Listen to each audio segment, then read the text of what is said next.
Bonjour à tous et bienvenue pour ce second épisode du Popcast, une émission durant laquelle nous parlons donc de tech, de jeux vidéo, de cinéma et de musique.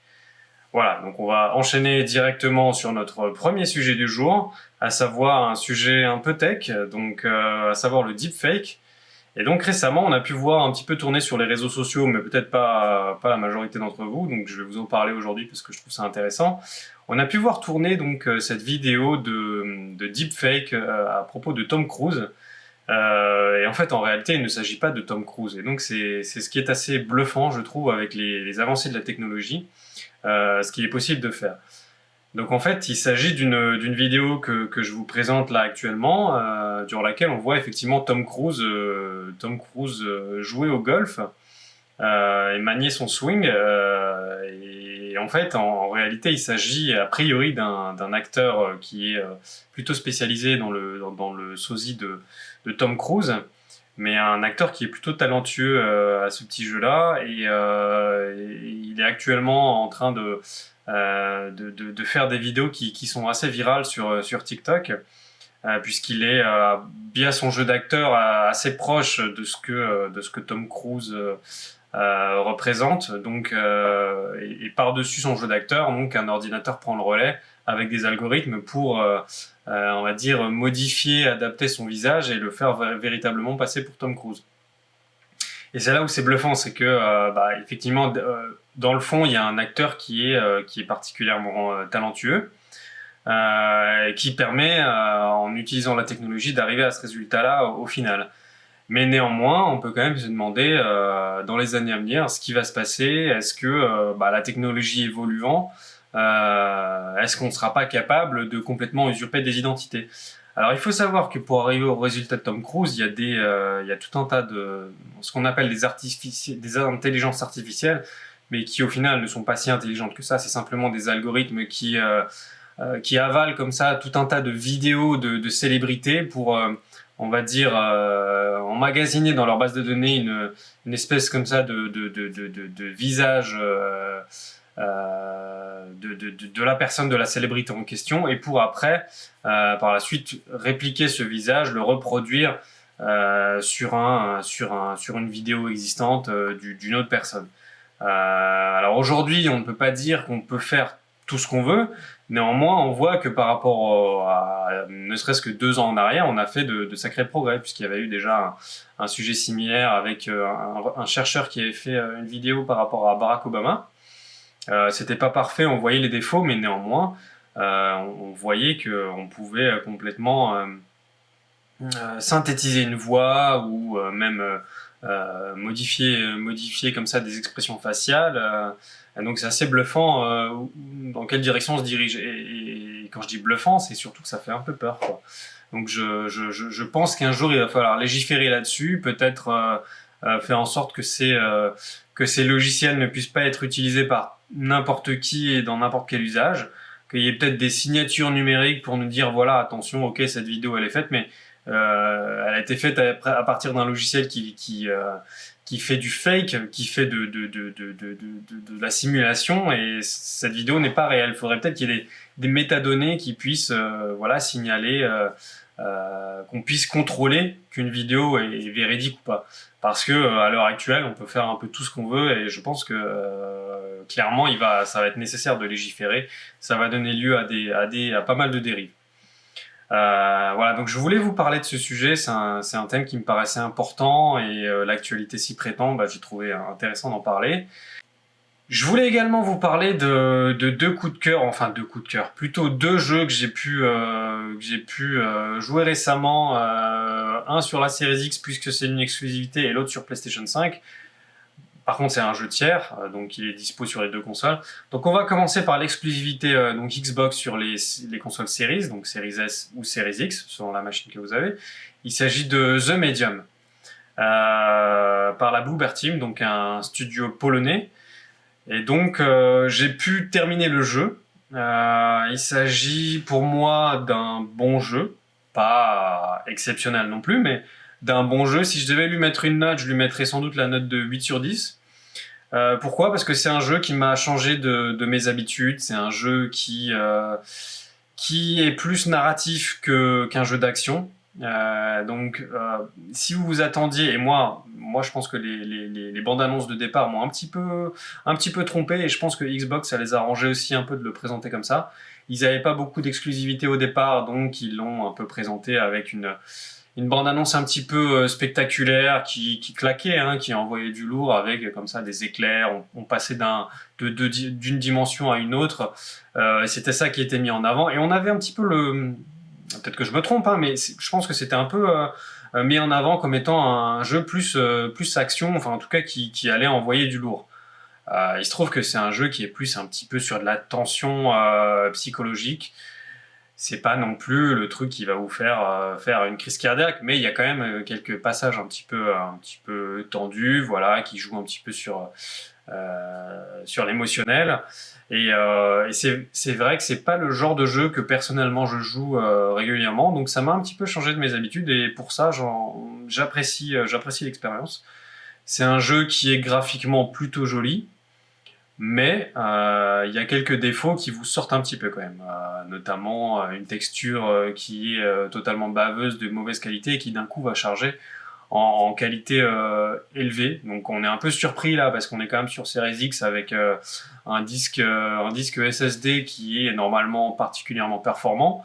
Donc je pense que là le problème est vraiment du côté du développeur, et on se dit que quand même, je l'ai pas joué à la sortie, hein, il y a eu quelques patchs depuis, et j'ai encore eu ces petits problèmes-là. Mais voilà, malgré ça, j'en ressors plutôt content. Donc je vous dis, hein, moi je lui donne un 8 sur 10, c'est mon ressenti comme ça à chaud. J'ai pas fait une analyse détaillée de tous les aspects, c'est vraiment ce que j'en ressens. Il y a une histoire qui est quand même intéressante. Donc voilà, je vous le conseille, c'est dans le Game Pass. Moi je prends le Game Pass à 1€, hein, 3 mois à 1€. Voilà, parce que voilà, je suis pas forcément un grand défenseur du Game Pass pour ce que ça implique derrière en termes de conséquences pour l'industrie. Mais là, on élargit le sujet, on en reparlera peut-être dans un autre épisode. Mais voilà, en tout cas, si vous avez le Game Pass, vous pouvez peut-être l'acheter aussi, hein, je sais pas combien il est indépendamment du Game Pass, mais en tout cas, c'est un bon jeu. Il n'y a pas de souci à se faire là-dessus. On va enchaîner sur un autre jeu que j'avais attendu avant de le faire. Il s'agit de Call of Duty Cold War, parce que c'est pas du tout le type de jeu que je joue depuis, je crois que ça devait faire plus de 10 ans, peut-être même 15 ans que j'avais pas joué à des jeux de ce type. Parce que moi, à l'époque, étant plus jeune, je jouais à des modes histoire, à leur campagne. Et ces dernières années, il se trouve que ces jeux sont devenus des jeux purement multijoueurs, à tel point que il y avait même des modes histoire qui avaient disparu des derniers épisodes. Moi, je m'intéressais plus du tout à ces jeux. Mais j'ai entendu que le mode histoire sur ce titre-là était plutôt de qualité, donc j'ai eu envie de me replonger là-dedans. Et je dois dire que ouais, c'est plutôt pas mal. C'est plutôt pas mal. On a une histoire qui est plutôt intéressante. C'est pas non plus voilà, il s'agit d'un Call of Duty. Le but, c'est un peu de vous en mettre plein la vue avec de l'action. Donc, entre les différentes missions, vous serez plutôt servi. Il y a plutôt pas mal d'action, même si c'est un peu inégal. Il y a d'autres missions que j'ai trouvées un peu plus plates. Mais globalement, c'est plutôt intéressant. Et ce qui est surtout intéressant, je trouve, sur la PlayStation 5, c'est la manette avec les gâchettes adaptatives. Puisque du coup, avec les différentes armes que vous aurez, vous sentez la résistance dans les gâchettes, et ça, c'est plutôt bien exécuté. Donc là-dessus, bonne expérience. Même si le jeu est pas hyper long, il reste voilà, d'une durée de vie correcte pour le genre. Donc c'est pour ça que j'ai voulu attendre, hein. Le prix avait un peu baissé, et je vous conseille effectivement d'attendre, voir encore un petit peu. Parce que ce type de jeu est principalement vendu pour sa campagne, pour son multijoueur. À tel point que l'épisode solo n'est même pas inclus sur le disque. C'était une de mes déceptions quand j'ai acheté le disque. En fin de compte, j'ai acheté un disque avec une partie du jeu, mais qui n'était que le multijoueur. Le solo est téléchargé via des espèces de DLC qui sont débloqués automatiquement avec le disque, hein, vous les téléchargez. Mais en fin de compte, si demain les serveurs sont coupés, moi avec mon disque je peux rien faire. Donc je suis un peu déçu. Peut-être que je revendrai mon disque, on verra. Mais voilà, globalement c'est aussi un jeu plutôt correct, qui graphiquement met une bonne claque aussi. Donc je pense que je lui mettrai aussi un 7,5 ou un 8 sur 10. C'est plutôt un bon jeu, donc N'hésitez pas à essayer ce titre-là. Si comme pour moi, bah, c'est quelque chose que vous faites rarement, bah, de temps en temps y revenir, ça fait du bien et c'est pas mal. Voilà, donc ce sujet qui clôture notre thème tech et jeux vidéo. Et on va donc enchaîner sur notre deuxième volet, à savoir le cinéma. Et aujourd'hui, je ne vais pas vous parler d'une série, mais d'un film. Donc il s'agit de Birdman. Birdman, qui est donc un film produit par Alejandro González Inarritu. Voilà, j'espère que je le prononce à peu près correctement. Donc un réalisateur, scénariste, producteur mexicain espagnol qui a donc réalisé d'autres films avant Birdman. Il s'agit donc de Amour Chienne, vous en avez peut-être entendu parler, de 21 grammes, de Babel. Voilà, il a également sorti The Revenant, donc beaucoup plus connu pour le coup. Et Birdman est un film particulièrement intéressant puisque voilà, il a ce concept de proposer un film en un plan séquence, c'est-à-dire que en fin de compte, vous avez l'illusion que tout est tourné en une seule séquence avec une caméra qui se déplace, qui suit les acteurs, et donc ça donne esthétiquement une impression très particulière. Alors il y a quelques endroits dans le film où ils ont triché, hein, vous le verrez, des raccords, mais qui sont bien faits. Voilà, où la caméra se dirige vers le ciel et du coup on redescend et entre-temps on a pu faire un raccord, on a changé de plan. Mais globalement c'est un film que j'ai beaucoup aimé avec une palette d'acteurs, une fourchette d'acteurs très intéressante. Donc on a Michael Keaton qui était donc célèbre pour ses rôles dans deux Batman. On a Edward Norton, on a Emma Stone, on a Naomi Watts. Et on a aussi Zach Galifianakis, qui, bah, le nom est pas forcément évident à prononcer, mais c'est un acteur qui a été connu notamment via les deux ou trois films Very Bad Trip. Donc voilà, c'est un film que j'ai beaucoup aimé, un peu loufoque, un peu foufou, et qui met donc en scène principalement Michael Keaton et qui tourne un petit peu comme ça de ce rôle, de cet acteur un petit peu déchu qui, après ses grands rôles dans Birdman, en l'occurrence, ça fait référence à ses rôles dans Batman, qui a du mal comme ça à se faire une place à Hollywood ou dans le cinéma en tant qu'acteur, voilà.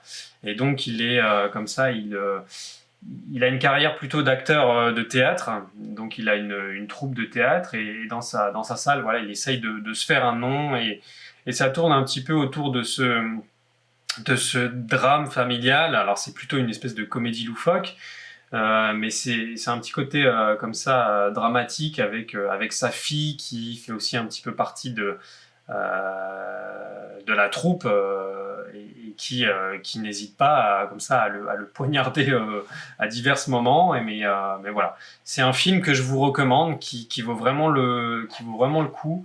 Il est encore disponible sur Netflix pendant quelques temps. Alors pour une raison qui m'échappe, j'ai vu qu'il va bientôt sortir du catalogue Netflix.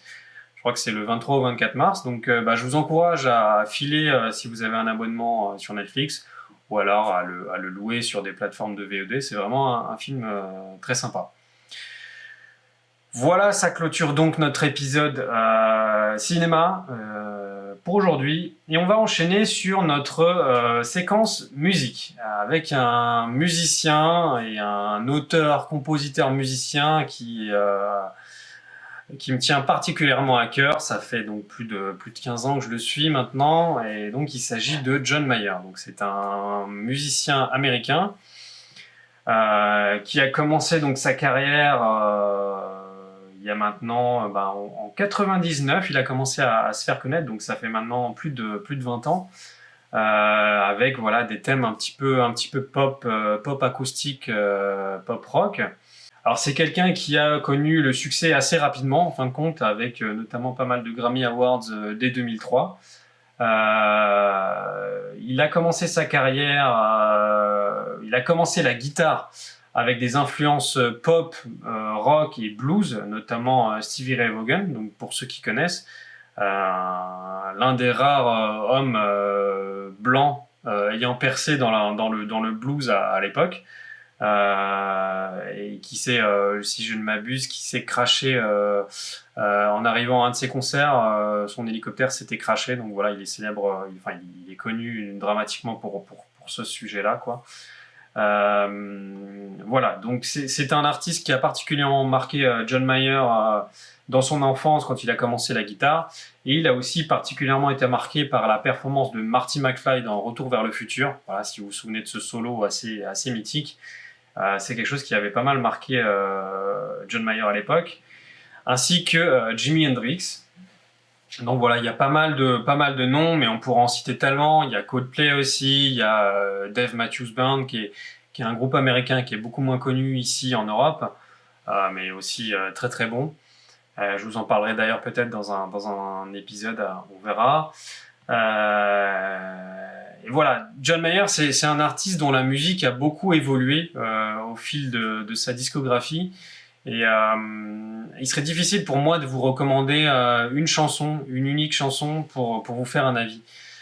Ce que je peux faire, c'est que je peux vous recommander au moins un album. Je vous recommande Continuum, qui est vraiment pour moi l'album qui en général fédère un peu tout le monde, tous les types de mélomanes, que vous soyez plutôt pop rock, voire même hip hop, groove, enfin que vous aimiez le blues. En général, la plupart des gens aiment cet album, donc je vous conseille de commencer par l'album Continuum. Et je vous recommande également l'album Live in Los Angeles, qui est vraiment un super album qui, comme son nom l'indique, a enregistré donc leur concert à Los Angeles. Et durant ce concert, vous pourrez entendre les 3 types de jeux principaux de John Mayer, donc à savoir une formation plutôt acoustique avec des guitares acoustiques, donc un style plutôt pop acoustique, le style plutôt du groupe principal de John Mayer, donc plutôt pop, et sa formation blues avec 2 autres musiciens, donc Steve Jordan et Pino Palladino, le bassiste de Clapton.